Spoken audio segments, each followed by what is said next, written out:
President Bush has been asserting lately that the budget is so tight there is barely enough money to pay for anything new besides the war on terrorism. He has begun issuing veto threats if Congress tries to defy his spending priorities. How bizarre it is then for him to contend at the same time that the nation needs another tax cut. Last week, the House went along making permanent the ill-advised 10-year, $1.35 trillion tax reduction enacted last year. The Bush proposal would drain nearly $400 billion more over the next 10 years and cost at least $4 trillion in the decade after that. A more irresponsible position would be hard to imagine. The sad truth about budget politics this year is that Congress and the Bush administration have gotten themselves into such a box that irresponsible posturing becomes the easiest recourse. The tax cut of last year, along with the recent mild economic downturn, vaporized the revenues needed to deal with anything outside military and homeland defenses. Yet the Democrats, who would like to spend more money on education, health, and other areas, are too nervous to repeal the tax cut in an election year. As a result, the Senate, which is controlled by Democrats, may be unable to pass any budget resolution this year. The reason for the Democrats' failure is simple. Earlier this year, the Senate Budget Committee approved a sensible resolution calling for some restraint on military spending, no new tax cuts, and more paying down of the federal debt. But conservative Democrats want less domestic spending and more tax cuts, and some liberals want more domestic spending. Republicans are not ready to supply the votes for the Democratic budget resolutions. When it comes to facing up to reality, the Republicans are being no less irresponsible. The House, where the Republicans are in control, is unable to pass a vital measure sought by the Bush administration to increase the federal debt limit.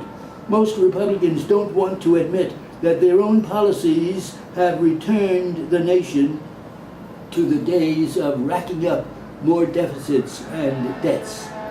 Budget resolutions were designed to place ceilings on several overall spending forces and force Congress to write appropriations bills that live with them. There was no resolution in 1998 because at that time the House and Senate could not agree on one. Still, the resolutions are often useful because they can help control Congress's tendency to embark on pork barrel spending.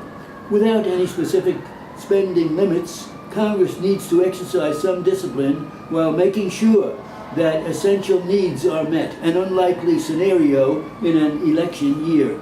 Mr. Bush needs to get off his veto threat strategy and work with the lawmakers on finding money to sustain investments in the right areas. If the nation is to meet its domestic needs and protect the next generation of retirees, the tax cut should not be made permanent. Instead, large parts of it, especially those benefiting the wealthiest, should be rescinded. The sooner, the better.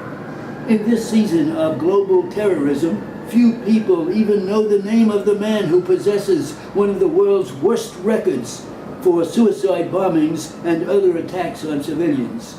He is Dhalupalli Prak, leader of the militant Tamil group that seeks an independent nation, or ELAM, in the northern and eastern parts of the tiny island nation of Sri Lanka, off the southern tip of India.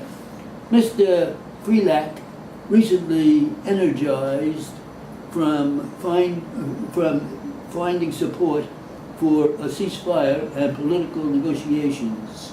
It was an extraordinary and hopeful development in a conflict that has cost 60 lives since 1983.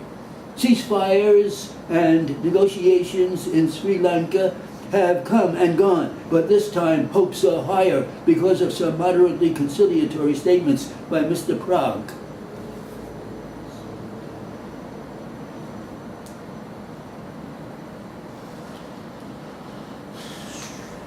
130. How's that? How do you write Sri Lanka? Yeah, it's tough. How do you spell it? Well, capital S or I. No, S-H-R-I, right?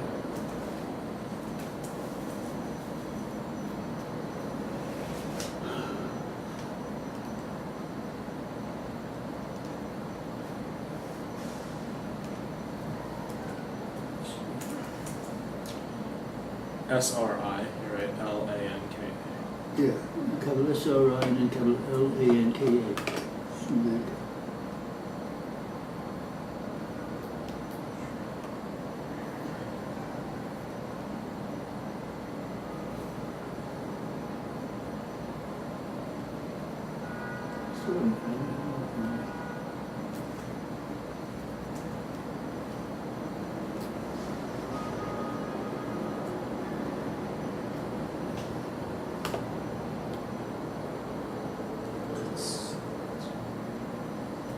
Conciliatory? Oh, capital S-R-I, capital L-A-N-K-A. Yeah. What were you saying? How do you write ceasefire? Just write S-E-S and then fire.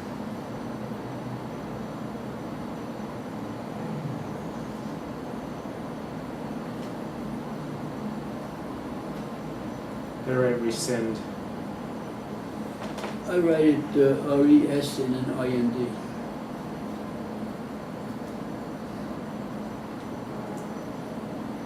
What's the noun? Rescission?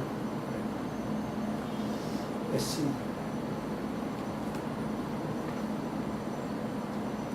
All right, you want another one or we want to quit? I gotta quit. I gotta get out of here.